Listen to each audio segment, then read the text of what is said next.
Okay, hold on, Okarin.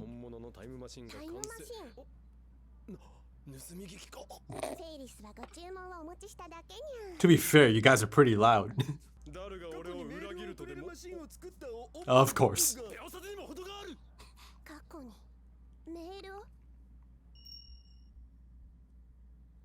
Huh. I mean, it's fair to assume she's quite interested in that possibility. Emails to the past. Of course. Yet another person who might be interested in sending a D-mail. One by one, it's like all of them just kind of get a chance to do it, eh?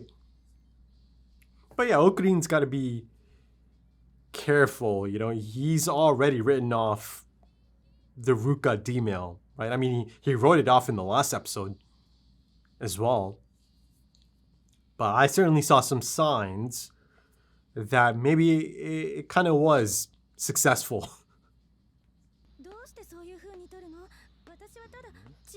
Great pen shot, though. Who is she? Her dad, possibly? Her mom? Oh, look at this. Moment of reflection.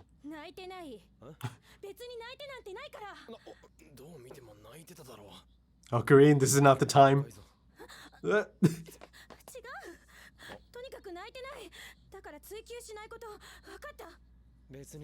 Yeah, he hasn't said a thing. She wants to talk about it. Or at least someone to listen, right? Okarin, be that person. Yeah, she wants to.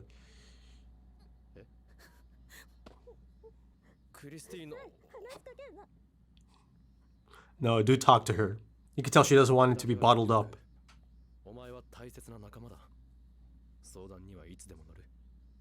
He means that. That's a real Okarin right there. Of course.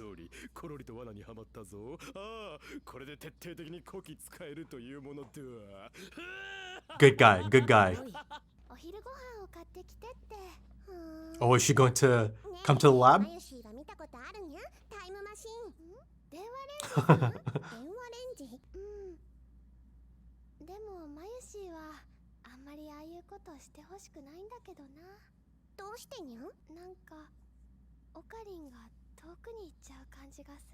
Yeah.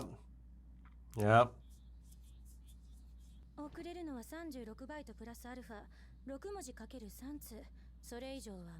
For now.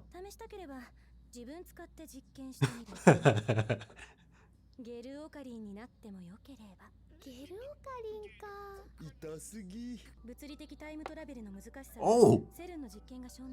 Okay, so they do have the IBN 5100.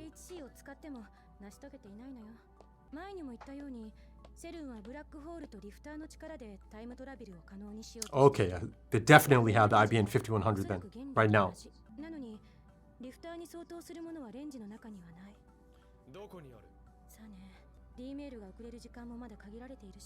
Okay. Is there a connection? The time frame and the lifter. Could you combine the two? Hey, didn't John Teeter posted there, right? That message board. Episode 2, I believe. The first time I saw it.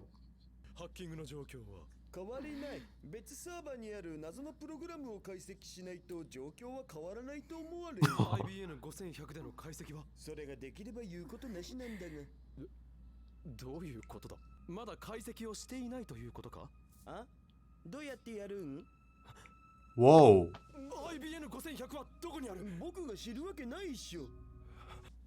Hold on. Yeah. Oh. Yeah, Mayuri noticed again. Sure you have. She read the report clearly. Oh my god, it is gone. Hold on though. I'm a little confused right now. Okay, this is good. Catch her up. バタフライエフェクト。過去に一つのメールを送ることで、そこから世界線は分岐する。ロト6を買わなかった世界から買った世界へ。それによって、Okay, Lotto 6. 出来事や事実が少しずつ変わっていく。では、IBN5100 はどこに？逆に聞く。ど Huh. こにあったの？ Good thinking, but I'm still a little bit. お父さんに聞いたら確かに奉納されているというのですが、今はどこにも。Same uniform as Mayuri. どうだった？確かに柳林神社に IBN5100 Okay, so that's more in line with my thinking, but then 誰がいつ持ち出したのかもわからない。過去に戻って一つだけやり直せるとしたら何 hot topical. フェイリスちゃんは何する？ Ooh, そうだにゃ。フェイリスは that reaction there though. それはさっき言ってたタイムマシンと。 Oh, she certainly dwells on the past. She's taken an interest in this. Hey. Yes! やはりメタルウーパが欲しいのか？ Still. Oh, Green, get your head on straight, man. Oh. 何分ここにいるつもりだ？もう行くぞ。 Yeah, these are the things Mayuri picks up on. フェイリスさんの自宅と聞いたら、 Oh. I thought maybe she'd come to the lab, but だって遊び行きたいよ。 Moika. Oh, I thought she's like right behind him or something. Oh. Good hearing. There's some bizarre things going on in this episode, man. どうして FB はあるって言って。 Whoa. Is that not confirmation then? さっき Okabe. IBN5100 と知ってるの？どこにあるのか。 Whoa. お前も She's not getting much sleep, is she? 知らないの？ Much more desperate now. Love the lighting there for Mayuri. 萌香さん。 Wait, she knows her. 綺麗でスタイル抜群だな。 Oh man. お前 Yeah. シーリングフィンガーのこと知っているのか？知ってるよ。なぜだ？ Okay. なぜ知ってる？ So after リンが連れてきたよ。萌香が D メールを送った後、 okay, 萌香の存在はみんなの記 right? 憶から But then after the Ruka ルカが D D メール mail. を送った後には再び萌香を知っている Oh 状態 wow, man.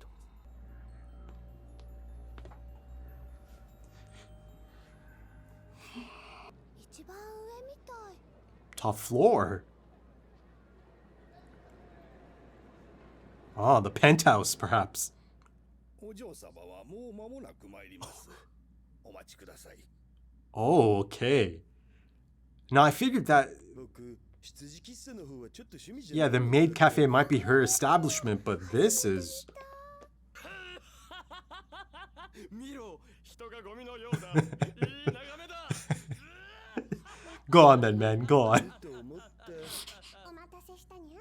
どうやらお前の正体を聞いておかねばならないようだな。 Yeah, explain. フェイリスの家はここら辺の大地主だったんだにゃ。 All the land? もしかして秋葉って。うん、そういうことにゃ。フェリスちゃんの本名だよ。秋春美穂ちゃんって言うんだよ。 Oh. Akiba as in Akihabara? ちなみに秋葉に萌え文化を取り入れるようにお願いしたのはフェイリスなのにゃ。そこまで。 Moe? Is that like the cat stuff? This is like old money, big money. Filthy rich. ありがとにゃんにゃ。にゃんにゃんでもない。それより IBN5100 についてだ。 Yeah, enough of that. そのことにゃ。でもその前に簡単な Here お it 願い comes. があるんだけど、ただ一度だけ D メールを使わせてほしいだけに。 Nothing much, eh? お安いご用だお。一度と言わず何度でも。待て。D メールは部外者には絶対秘密の。だったらフェリスちゃんもラボメになればいいんじゃないかな。いや待て、待つのだ。これ以上 Yeah, yeah, yeah. 送るのは。 Come on, Okrin. 私利私欲でロト6当てようとしてメール出しておいて。フェイリスさんはダメだと。一回だけだ。 Oh no, a lot of そういう pushback. ことではなく。しかしここでやめたところで。IBN Careful, man. You gotta be really careful now. Oh boy. 本当に送るのは10年前でいいんだな。 10 years, you say? Back to 2000. それは秘密だ。 No, no, no, no, no, no, そう no. いうわけにはいかない。俺にはラボのリーダーとしてその内容を知っておく義務が。ダメにゃ。乙女のプライベートは男子禁制にゃ。人のメール見るのは良くない。 Oh man, there's a lot of pushback. But fair enough from their perspective, right? 仕方ないが。 Oh, he gave up too easily, man. 送信ボタンに手を置いて待て。 I 俺だ。そちらの状況を伝える。あの女切りやがった。それ切られるし。 yeah. 設定名前。女子の分際で。こちらの番号は表示されていただろう。それでもいきなりあんなこと言われたら君はそれはつまりこの不王を隠居魔にイフを覚えているだ。 You gotta drop it, man. おかりまだ？ Maybe this is a good thing that it's taken long. 天才変態少女メイク。ハロー。聞けだぞ。 It's like an automated message almost. 私、岡部倫太郎と。 There you go. 我に過去彼の設定を Good for you, Maxe. Makise. おメールの通りにお設定して。 A sparring partner. The perfect 最 partner. 初からそう言えばいいのよ。黙れこのステル Celeb 17. 手に出ればいい気になるよ。仲が悪いのかにゃ。このまま多分いいんじゃないかな。 Yeah, I saw that look earlier, my Yuri. でございます。やっぱり。やっぱりメールは。 Yeah, maybe you don't need to. Think about it. 放電が始まった。 God. 送信しろ。 No. Hold on, hold on. Let her think.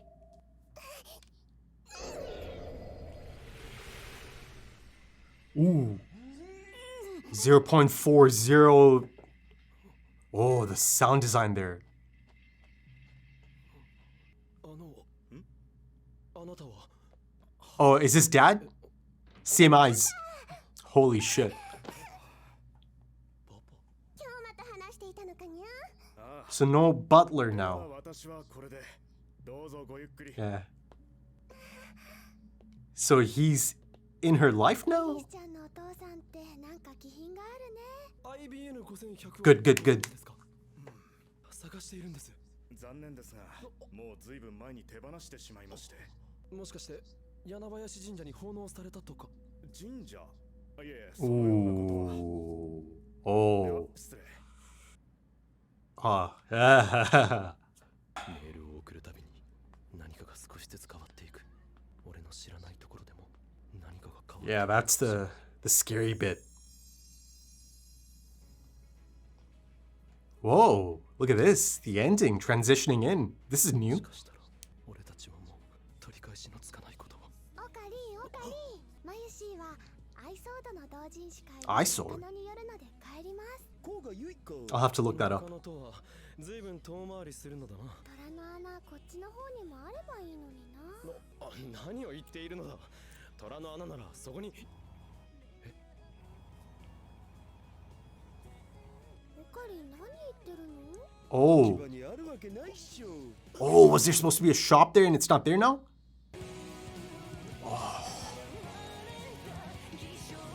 Oh.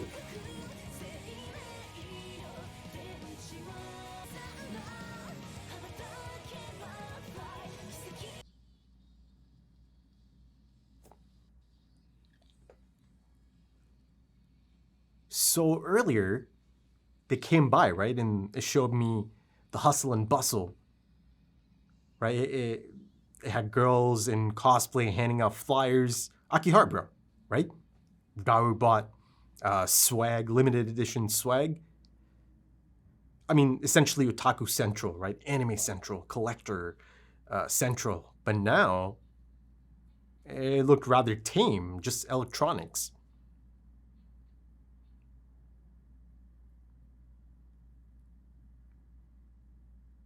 So, that culture. Okay, so yeah, how about that? You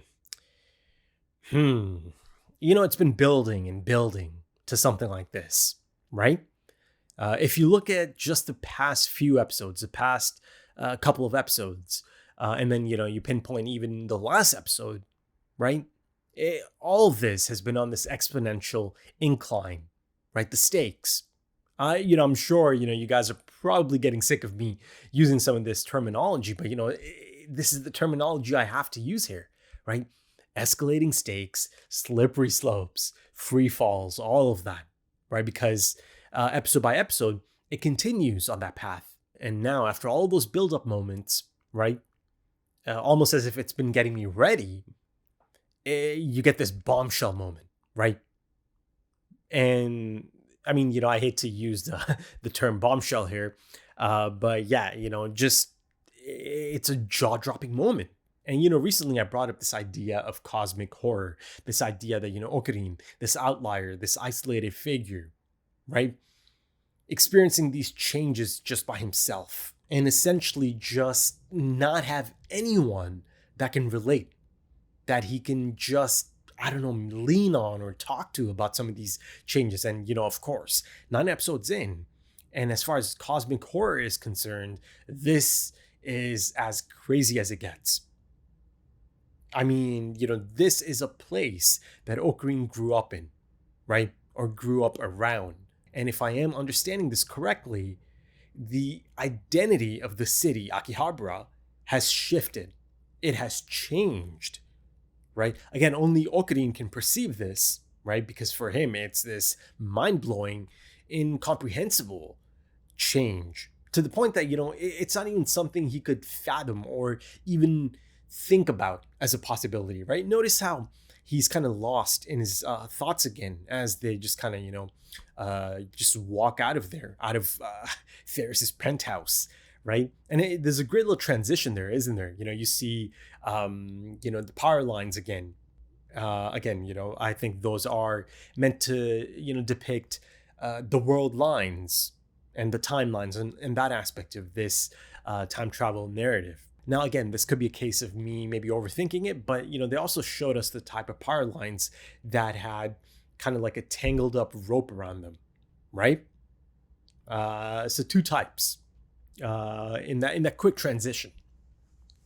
But yeah, he's lost his thoughts, and so much so, and again, just the nature of it is so insane, that, it didn't even occur to him that, the hustle and bustle, the noise, just all of the sights and sounds of the area, right? Given the type of area it is, it's essentially nerd central, isn't it? All of the otaku stuff, the anime stuff, collector stuff, all of that, right? Collector culture, and just the type of excitement and tone that brings, right? It's rather distinct. There's actually a really cool scene a little bit earlier, right? And now, in hindsight, you can see and you can tell that it's presented in that manner for this reason, right? To show us the before and after. And I'm speaking of scenes like Mayuri coming across the Metalupa. How about that? That's crazy, right? I mean, it's 9 episodes in, but that right there really truly felt like a blast from the past. And it's a significant scene as well because, Okarine's reaction to that moment, right? This is Mayuri's first time looking at a Metalupa. This Mayuri, that is, right? In this timeline. But Ocarine, in that scene, he just seems so out of it. Almost kind of like, the light from his eyes is gone. He kind of looked checked out. There's a shot that kind of lingers on him, right?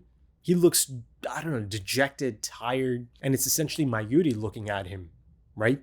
This state that Ocarine is in at the moment. But, in that moment, from Mayuri's perspective, it's a really exciting moment, right? It takes me right back to episode 1, her realizing that Ocarine just pulled a Metalupa, right? Metalupa, that's a bit of a constant, isn't it? Through the messages as well. Every now and then, Ocarine opens up his messages and you'll see a message from Mayuri about the Upa. But yeah, you see that Ocarine doesn't quite match that energy, or, he just seems really disinterested because to him, it's not new. So in that moment, Ocarine just kind of forgot, or just, yeah, fair enough. That's one of the challenges that Ocarine has on hand at the moment, trying to distinguish the things that he's experienced or hasn't experienced, or, the things that he's experienced, but his friends have not, right? Given, again, his really unique ability, his condition, the reading Steiner, right? And you see it on display up at the penthouse as well, because, you see that Ocarine has learned his lesson, after the Moika incident and situation, right? And he is a bit more careful. He is a bit more concerned about the connotations of letting yet another person send a D-mail. I mean, listen, the moment she made that request, the moment you see that she's actually interested in the idea of sending emails to the past, and I'm speaking of the cold open, you simply knew that it's about to go down that path again, right? And ultimately, her getting to send a D-mail is going to cause yet another devastating blow for Ocarine. And yeah, like I said, this right here, it's been building up to it, and it's as devastating as it comes. And the scene itself, it's fantastic directing choices. Once again, you see the moment the ending song begins to transition in, that's something's at play. That's a big deal, especially anytime anime does that as well, because I've seen enough anime at this point to know that beginning or the openings and endings, they tend to get their allocation in the runtime, but sometimes they kind of they do the hybrid, right? They'll have the credits, they'll have the ending song, but they'll use the airtime to just kind of continue the episode a bit longer, just a bit longer, squeeze a bit more out of it. So I knew, something big is at play here. Yeah, and again, the moment they show us that butterfly transition, you're in for some kind of jaw dropper moment. And of course, it's quite a clever approach once again by having Mayuri bring up this item that she wants to buy, right? This eye sword. So from Okarine's perspective, it's just it's not even something he has to think about, right? He's just thinking, oh, okay, she's going to go to one of these shops, right? That's like right there, within touching distance almost. And of course, he's a little bit confused about this notion of Mayuri having to go to another place, a place that appears to be rather far, right? To go buy one of these, right? And then it happens. Ocarine points directly ahead of him.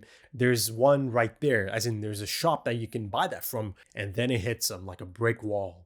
How do you even begin to comprehend that type of change? Like, I'm trying to put myself in his shoes, how could he justify that? Like in the split moment, his brain's trying to just kind of put it all together, trying to justify it or just understand it. Okay, so, right there is supposed to be another shop that he clearly knows and has passed for years. And then, of course, that goes for many of the other shops as well, I'm sure, right? Again, going back to that scene really quickly, or real quick, you see Daru, he's got limited edition swag. And, that kind of makes me think maybe he's not this broke student. Maybe he's just Ocarine that's a bit of a broke student. Daru seems to have means to purchase this limited edition swag, right? So he's got his own side hustle or something, he's got some money. And then of course, they also show some of those girls passing off flyers, right? And then, Mayuri even catches a glimpse of someone in cosplay, and it's the same character that she name dropped around the time she had Ruka cosplay, right? She kind of strong-armed Ruka into cosplaying, or just didn't give Ruka a chance to explain or step in. And, Mayuri just runs off. And then that leads to Ocarine overhearing somehow, Shining Finger, Kiryu Moeka say Abian 5100, right? He somehow picks up on that. I mean, I expected her to be like right behind him, right? Or right beside him. But no, she's just out there in the crowd, right? He just kind of picked up on it. And then, of course, he chases her down, and that scene takes place. Of course, I'll focus on Kiryu Moeka in a bit. But yeah, going back to that idea of before and after, Akihabara before and after. Yeah, it's quite a jarring distinction, isn't it? And of course, there's a really beautiful dynamic shot of Okurin just, losing it and looking around as the camera circles him. That moment actually kind of reminded me of Steve Rogers, right? Coming to and Times Square, right? And it just looking completely different. Even the camera movement is rather similar, isn't it? It circles around Steve Rogers. It's a similar shot here as well. And there's just that look of desperation on his face as well, right? As he tries to piece it all together, right? And again, speaking of desperation, Kiryu Moeka, right? Much more disheveled, much more frustrated, much more on edge. She's almost kind of begging Okurin. I mean, she calls him Okabe-kun this time rather than Kiyoma, right? So that's another really tiny change, I suppose, but an interesting one, right? Because, of course, in this timeline, he did bring her to the lab, and Mayuri does know her. Shining Finger. I mean, she, she thinks that Kiryu could easily cosplay many of these characters, I suppose, and she's spot on. Of course she could, right? But again, the jarring and shocking twist, I suppose, maybe not that shocking, but it is a twist nonetheless, is that both Okurin and I find out together at the same time that, oh, hold on, since the shift, again, right, because of the Ruka D-mail, this timeline, this world line does have Moeka kind of come back in to the fold, right? Now, again, I'll get into some of the specifics of it in terms of, why exactly did he bring Moeka to the lab? If they don't have the IBN 5100, that was the whole idea behind it. Maybe it is as simple as Okurin actually introducing her to Daru this time, right? The first time they met, she asked for Daru's information, after Okurin said something along the lines of, oh yeah, this is something Daru might know about, right? And then of course he didn't sell out his friend or his fellow, lab member, and he said, here, take my information instead. But yeah, it's an incredible moment. It's just a scary moment as well, because now, this is such a significant change that, a D-mail has just changed the lay of the land, the identity of the land. This whole Moe culture has disappeared. But, beyond that, all of it, just the identity of Akihabara has shifted. And now it's become more of a electronics, just more of like a, basic electronics place, right? Rather than, again, otaku culture, anime culture, collector culture, all of that, right? Gaming and arcades and all of that. Now, of course, the cause of that is pretty clear, right? It happened because of Ferris's D-mail, right? The D-mail that Ferris actually kind of hesitates about, right? And at that point, I just sat there thinking, yeah, maybe you don't need to send it, please just kind of really think about this. But then, it's almost as if she's been put under pressure almost immediately as Okurin tells her, oh, the charge has begun, the discharge has begun, so send it, go ahead, send it, right? So then and there, as she's about to almost kind of pull out, she gets pulled right back in, right? Now, I'm not sure if she was about to pull out, but it seemed like she is beginning to maybe think about it twice, right? But ultimately, it goes through, even though Okurin did not really want this to happen, right? From Mayuri and Daru's perspective, it's new. They have not experienced the things that Okurin has experienced. All of these experiences are kind of like first-time experiences for them. They don't know the changes from timeline to timeline as Okabe does, right? So he is concerned, but he's not able to convince them. He's kind of, peer pressured almost, right? I kind of just jokingly say that. Not truly, but, he's kind of outnumbered. And he's just in such a tricky position that he's not really quite able to, even explain it, right? But maybe, if you look at it from a much more realistic, perspective, maybe, he should have tried much harder to explain it. Maybe he should have been much more stern about reading the message. Yes, he tried all of the things that I wanted him to be careful about and actually, kind of put his foot down and make, a legitimate effort. He tried all of those things, but just not enough, I suppose. He tried to have a look at the message, but of course, Ferris, I suppose understandably so, she didn't really want anyone to read it, right? She easily could have shown Mayuri, but she didn't do that either, right? But, she used this excuse, I suppose, of, I do think it's just a, excuse. So she doesn't have to share the message. Now, I'm not saying, she had nefarious reasons or anything. It's just, maybe it is something rather private. And again, perhaps something that is a little bit sensitive, right? And maybe it is was something, at this point that she felt that, okay, if I openly share this, they might kind of try to talk me out of it, or they might think it's a bit much, right? That it actually could be dangerous, right? And that was Okurin's angle, right? As he tries to have a look at it, but no, ultimately it doesn't happen, and the D-mill does go through, right?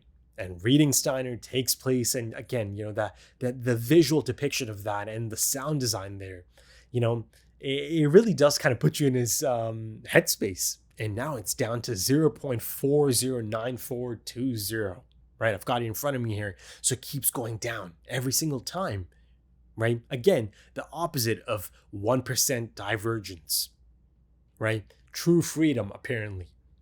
And yeah, the first thing he sees is Ferris's father, right?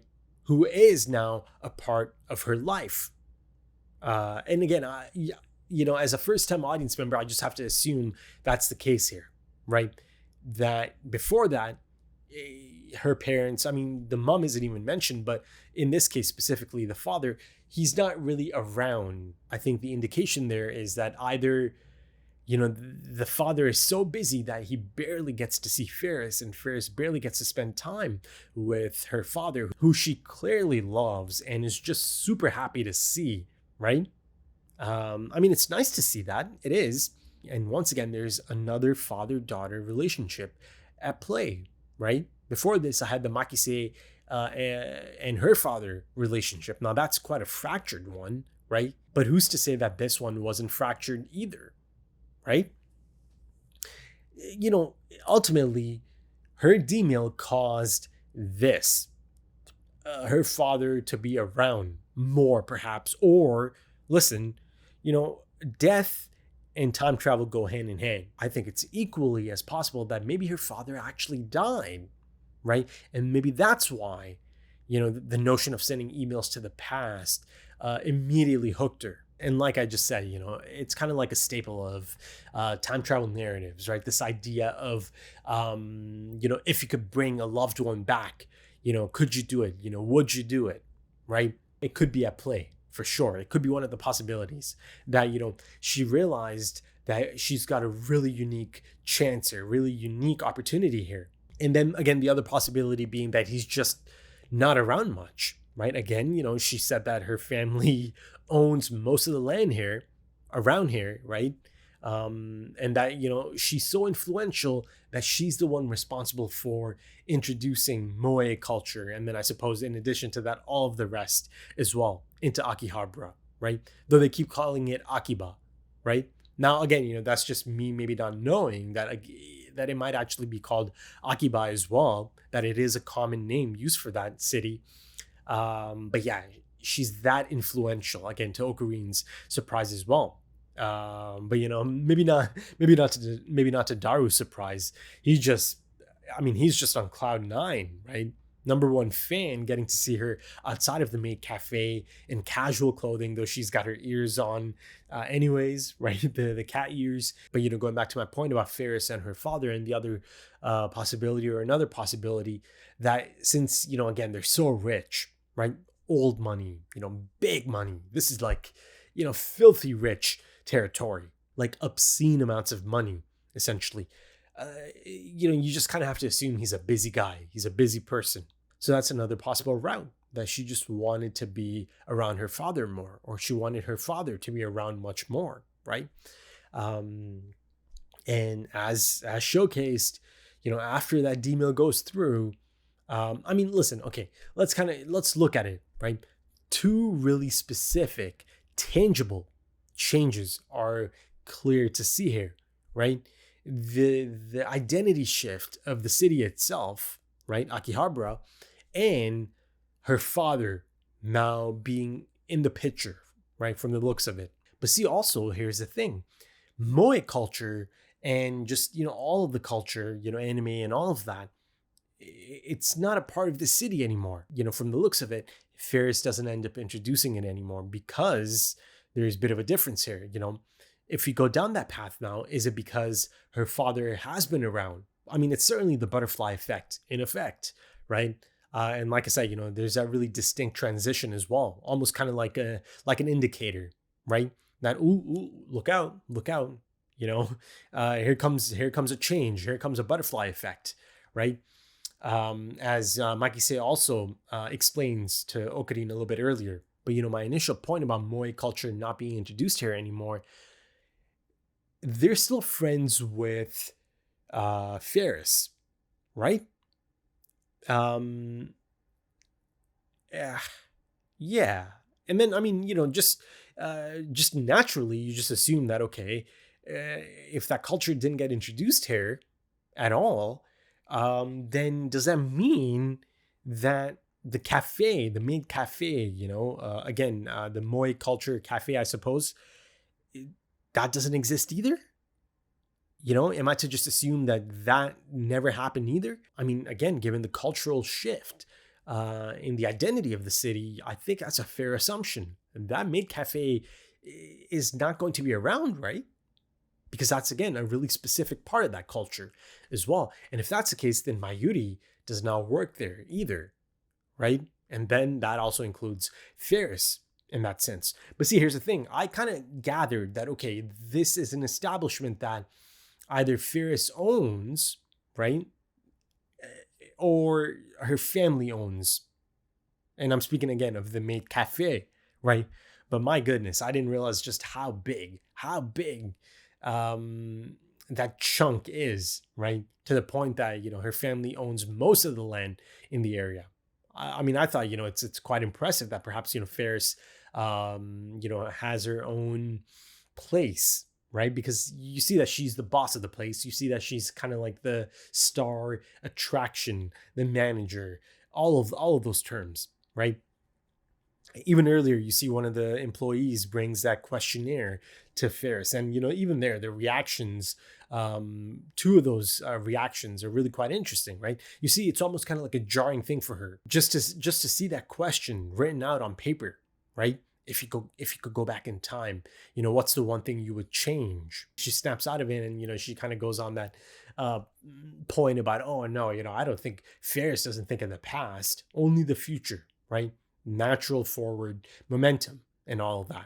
But yeah, soon enough, I saw that indeed she cares about that quite a bit. She dwells on the past quite a bit. But once again, let me circle back to my initial point.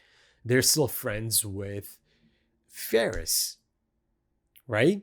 So, this is something interesting I've been noticing here for a couple of episodes now, right? Because of the escalating jumps to other timelines, right? At this point, it's happening every single episode. But yeah, in the last episode, I brought up the idea of equilibrium, right? And you kind of have to go back to the title for a second time. It's called Chaos Theory Homeostasis. Now, I suppose it could be like a little mini arc, right? Because it's the exact same title. It didn't even say part 2, but I suppose I can just naturally consider it a part 2. But yeah, I feel that there is this element of stability or an attempt at stability as well, right? Equilibrium. But yeah, the butterfly effect aspect of it, again, this idea of small changes in the past, building into large consequences and large scale changes. Big things have small beginnings and all of that, eh? Especially, this idea of messages going really far back. Here, it's 10 years ago, right? To 2000. It's a bit of a reoccurring year, isn't it? And then, of course, in the last episode, you've got Ruka and that D-mill, right? And, surprisingly, there's not much of Ruka in this episode, right? There's no follow-up to that at all. Again, given given, the cliffhanger nature of the last episode. Though, the thing is, Ocarine almost immediately chalked it up as, a failure in terms of the D-Mill experiment, right? He kind of already assumed that it didn't play out how they wanted it to play out. Or, how, at least Ruka thought it might play out, right? So Ocarine already kind of gave up on that just in the last episode. And then again, in the beginning of this episode, right, him and Daru at the Make Cafe, talking about, okay, there's still a few things that are not quite airtight, not quite locked in, dialed in, right? And, he gives the example of Ruka and that D-Mill, right? And right before that, they speak of the Ferris Cup. But, once again, kind of going back to the title and this idea of, equilibrium, some semblance of stability as well at play. The universe essentially resisting some of these changes from the looks of it, right?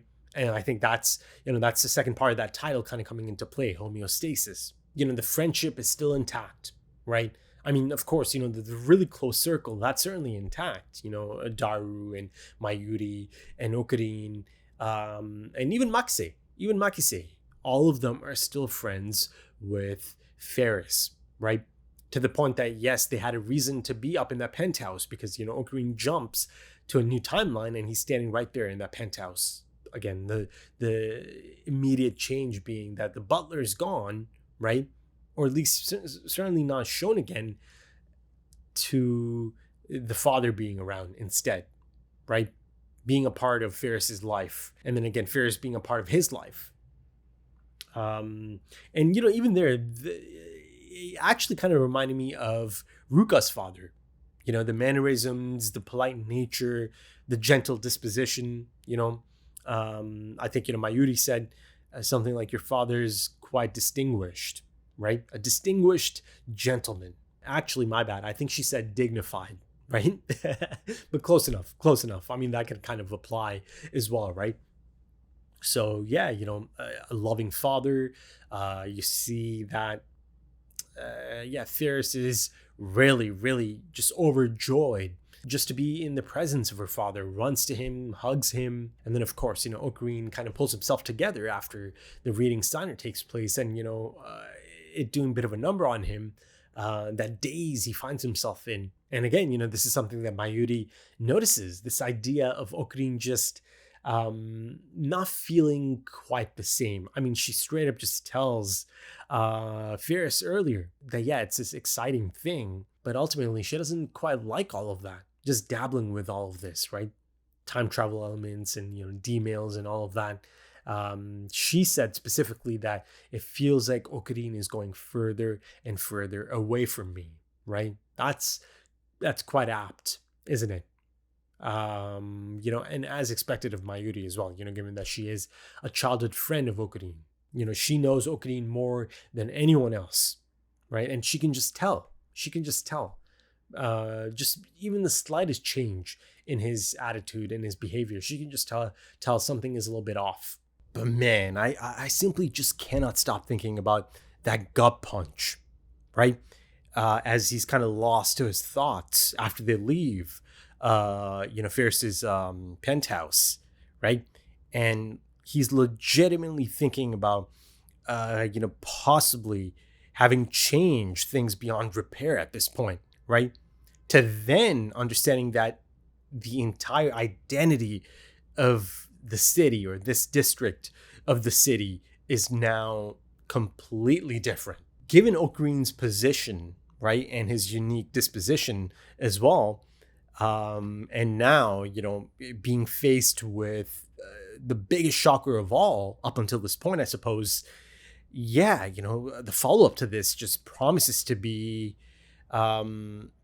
just rather bizarre. So yeah, it'll be really quite interesting to see how he takes this, because, it is going to take some time for him to get used to it. And,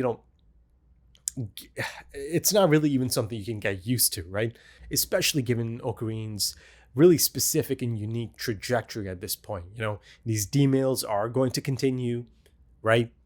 As much as, You know, it's a really, it's a really unique situation of, okay, you know, avoid any more D-mails until further notice. You know, try to get a grasp on some of your surroundings and some of these changes, unforeseen changes and consequences. You know, get to maybe understand them. Again, get a grasp of them as much as you can, at least.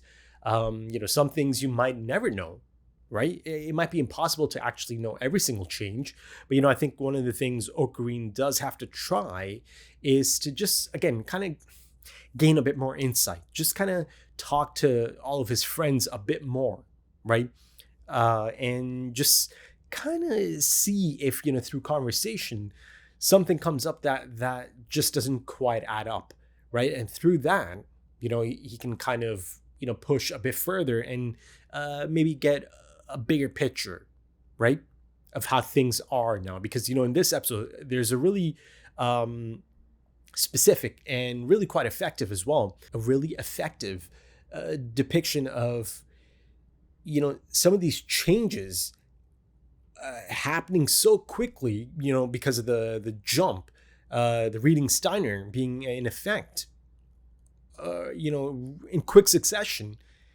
Now it's getting to the point that, okay, he's got new knowledge or a new understanding after, you know, jumping to a different timeline after reading Steiner takes place. Then he functions or proceeds with a really specific mindset or understanding of the things around him, right? And how things are, you know, but then he gets bamboozled, right? And his understanding of the current situation completely falls apart, right?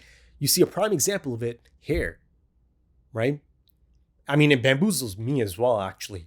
You know, let's kind of move on to Moeka. You know, I might circle back to some of these points, some of these moments from the conclusion once again. But yeah, Moeka, Kiryu Moeka. Last I heard, radio silent, right?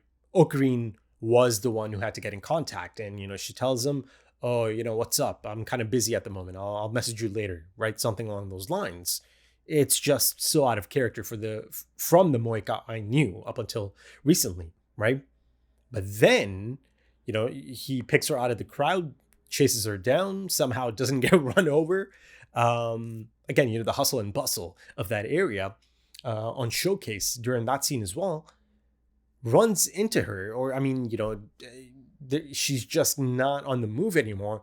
She is collapsed on the ground because now you can see that there is this urgency about the whole thing, this desperation about the whole thing, that she wasn't able to, you know, acquire it or retrieve it after being told the exact location by FB.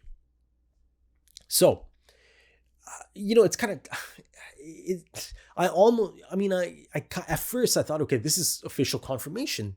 Indeed, Kiryu Moeka sent that D-mail to FB, right? And again, since then, Ocarine has jumped, right? He shifted since then, and that was after the Ruka D-mail. So before Ocarine jumped because of that D-mail, I just believed, and you know just how concerned I was about the whole thing, and how agitated I was getting about the whole thing, that, you know, she's going to be allowed to actually send a D-mail, you know, given all the information that she has. I just firmly believed that, you know, either she sent the location of the IBN 5100 to herself, you know, the shrine, or it's equally as likely that she might have sent that location to FB. And then once the reading Steiner takes place, you see that Kiryu Moeka is not a part of the lab anymore, right? Because in this timeline, she was never brought to the lab and the others never met her. They don't even know her, right? And again, Ocarine has a bit of a moment as he finds out that none of them actually even know who Shining Finger is. You know, Daru's asking him to speak Japanese because he's making no sense at the moment. But then, you know, he gets bamboozled, and I get bamboozled because Mayuri knows exactly who Moeka is. So some of these changes are unpredictable, right?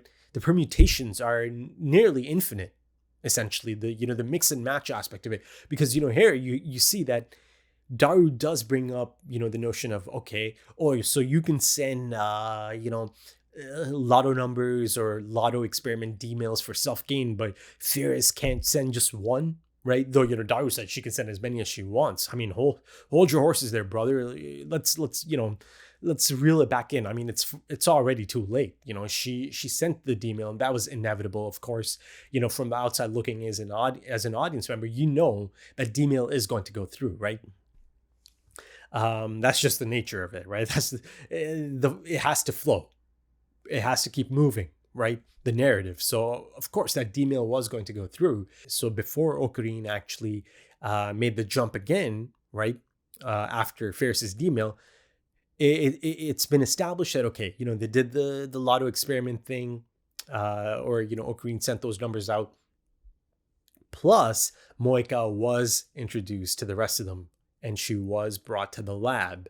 But the issue here is that it's not there. Actually, hold on. Yeah. See, now I'm getting kind of, tripped up on some of these details as well. So the Moika and Okurin run-in and her being rather desperate and disheveled, actually kind of beginning to look like she's afraid or scared, right? And this is something that she truly needs to acquire, and acquire quickly, the IBN 5100. It didn't feel like that before, did it? Before, she didn't really have this type of desperation. I mean, yes, she was persistent and aggressive and annoying in her approach, for the IBN 5100. With aggressive in her approach with Okurin, right? But, anytime there's that one episode, I think episode 6, I believe, that's like the first time I get to kind of experience and see this correspondence that she has with this FB person, right? And there it's clear to see that this is someone that calms her down, really calms her down. And it's kind of like a constant for her, right? Something to fall back on. Someone to lean on, much like how Makise Kurisu needed someone to lean on, a shoulder to lean on, or at least ears, right? She just needed someone to listen. And, that's essentially how it plays out. And she makes it really clear, no, nothing happened. I wasn't crying. I don't want to talk about it. Don't talk to me. Yet, her actions, they tell a totally different story. It made it really clear, or she made it really clear as well, even if it's unknowingly, that she did need someone to just listen, right? That she did kind of need someone to talk to in this moment. And Okurin is that person. He ends up taking up that role. He understands. Yes, he tries to, do his thing, just get into the whole role play mindset. But of course, us, the audience, knows at this point that's just this thing that he does, just to kind of go back into that shell of his, right? Hide behind that mask of his after kind of, actually opening up a bit. And, he does this from time to time. That scene actually felt quite reminiscent of the scene in the laundromat, right? Episodes ago at this point, episode 4, I believe, right? There, you see the real Okurin breakthrough, and you see that he does end up dropping all of it. And, he tells Makise, okay, I apologize for, kind of forcing you to become a lab member. I'll be off then. Right? But you always have a home. You always have a position at the labo member. So, there he had quite the understanding for Makise Kurisu, and, this idea of her longing for that relationship with her father. And I'd say that's maybe the prime candidate for the person on the other side of the phone call up on the rooftop. But the thing is, she told us just episodes ago that, it's been a long time since they've actually been in contact. 7 years, I believe. And that's around the time she left with her mom to the States, right? But it could be the dad, just given the tone of it and how frustrated she was getting. Could be the mom, possibly. But speaking of these ever-changing details, let's kind of focus a bit more on the IBN 5100. Now, again, there's a bit of a fake out moment, at least in my mind, or from my perception of it, because I thought, based on, the information I'm getting here, based on the things Makise Kurisu is saying here, I thought, I got my answer. They do have the IBN 5100, right? It didn't in this timeline, the newest one Ocarine has shifted into after Ruka's D-mail.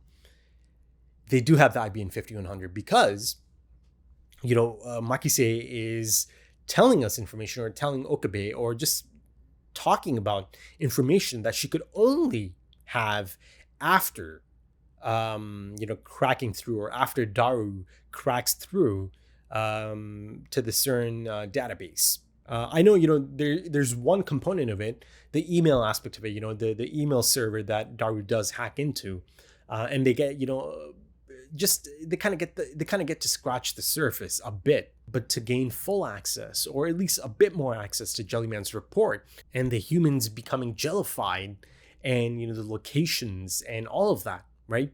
They had to crack the code, and for that they needed the IBN 5100 because Ocarine messaged John Tater, right? And John Tater confirms that indeed, to get through that, you're going to need the IBN 5100. And then, of course, Makise and Ocarine go on a little field trip to the shrine, and a lot of good stuff came out of that episode as well, right? Character writing wise, that's how it all played out. To get to that point of the report, those details, they needed the IBN 5100. So Makise is talking about those details, right? And she's specifically saying things like, after learning about CERN's experiments, right? And that's deep inside of the Jellyman's report after you crack the code through the IBN 5100, right? So at that point, I'm like, okay. I mean, I guess my question's been answered. The IBN 5100 is still there, right? In this timeline, at least. But then Ocarine turns his attention to Daru, right? And this is, there's a bit of a comedic moment as Makise is essentially fully outed as someone who frequents these message boards. Initially, episodes ago, in some of the earlier episodes, the first time John Teeter appears, back in episode 2, I believe, on the message board, Channeler, @channel or Channeler, right? I suppose it's the exact same message board, right? And now it turns out that Makise again slips up, much like how Suzuha slips up from time to time. Makise kind of does the same thing. It turns out she's actually just really into it, into that culture, to the point that it's hard for her to actually completely hide it, right? And she's been slipping up, as I've mentioned throughout these 9 episodes. Every now and then she'll make a reference, or she'll say something that she'll immediately kind of react to and try to change the topic. This time, she's kind of fully outed, right?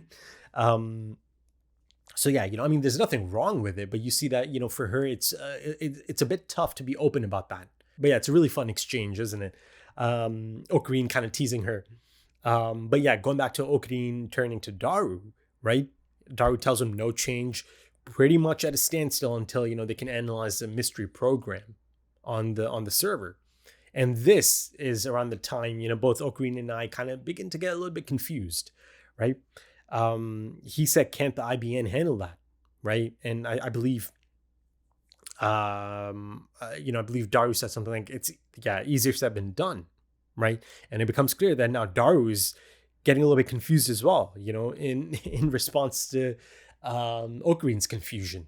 And then it becomes clear that indeed they do not have the IBN 5100. But then, I'm running into a bit of I'm not sure how to, I guess I can chalk it up to some permutation, some other reasoning as to, why exactly Makise knows all about CERN's experiments. And, she specified stuff like, CERN's experiments have proven difficult, right? Or proven the difficulty of physical time travel. And she's being quite playful, and she's teasing Ocarine about, becoming a gel Ocarine and all of that. So, all of that just tells you that, okay, that they have read the report. Makise has read the report, right? Again, the specifics of the report, the specifics you get after cracking the code. Yet there is no IBN 5100. So I'm not really sure how to tackle this. I guess I'll just hang back and just see how it plays out. Did Makise access that information through other means? I don't know. It didn't seem like she's trying to be sneaky or anything, or tippy toe around how she got this information. She's just openly talking about it and joking about it, teasing Ocarine, brings up the limitations of it and how CERN's got the Hadron Collider, right? The Large Hadron Collider, and even they're struggling. So how exactly is this equipment going to perform physical time travel, right?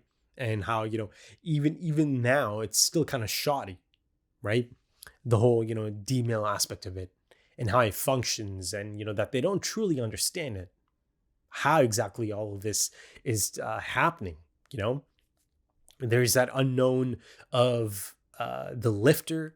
They have no idea, what exactly is functioning as a lifter for their, D-mail phenomenon. But I think there is a connection to be made here, because it's actually even kind of presented in that manner right through Makise, right? So she brings up, the unknown nature of their lifter, and then almost immediately right after, she brings up that notion of, okay, there's another limitation, right? They're only able to send D-mails at a certain point of the day, at a certain time frame, or within a certain time frame. And episodes ago, they essentially confirmed that it's it was Okarine's hypothesis, right? That it's at a really specific time of the day, right? Ultimately, it's that time frame between 12 to 6, right? So these two could be connected. I think there's a good chance that the timing itself, or the time frame itself, and the lifter, whatever's functioning as the lifter, they might be connected. Now, in terms of things that are, in close proximity to the Future Gadgets lab, right? You've got maybe two things here, right, that are really close. You've got the rooftop, and then you've got Mr. Braun's CRT shop, repair shop down below. Yeah, if you look at the CRT shop, the repair shop, it's electronics, right? There could be something in there that it's tough to say for sure, because I'm still not even entirely sure what exactly is considered a lifter. Maybe that's something I need to look up, to gain a bit more insight on that.